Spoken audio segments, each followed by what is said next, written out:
Do Východoslovenského múzea som vkročila ešte ako gymnazistka, keď ma napadlo, že by som mohla začať študovať archeológiu.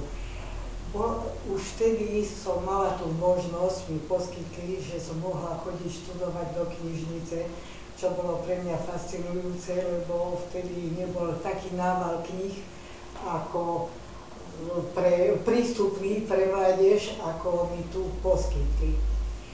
Netušila som, že táto spolupráca vydrží dodnes, čo je už veľa rokov.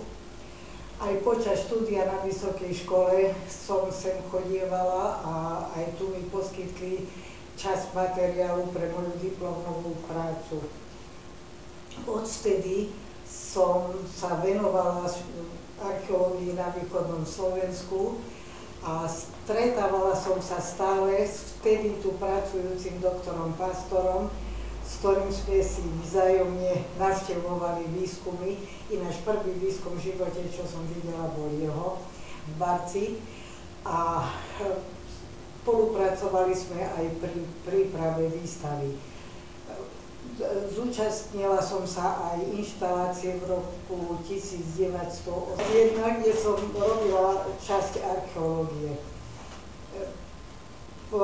Aj neskôr, ako som sa snažila prispievať do časopisu múzea, ktorého začiatky si pamätám, vlastním ho od prvého čísla, a som veľmi hrdá na to, že sa z neho od veľmi skromných začiatkov stal medzinárodne uznávaný zborník, ktorý ozaj nájdete v knižniciach všetkých okolitých múzeí, tak či na Slovensku, v Čechách, Maďarsku, Rumunsku, Poľsku. A to, čo som mapovala, to sú aj miesta, kde múzeum spolupracuje dodnes a si vymieňajú výstavy, stretávajú sa kolegovia, zúčastňujú sa konferencií. Toto je len stručné toho, čo sa v múzeu udialo a v čom spočívala naša spolupráca.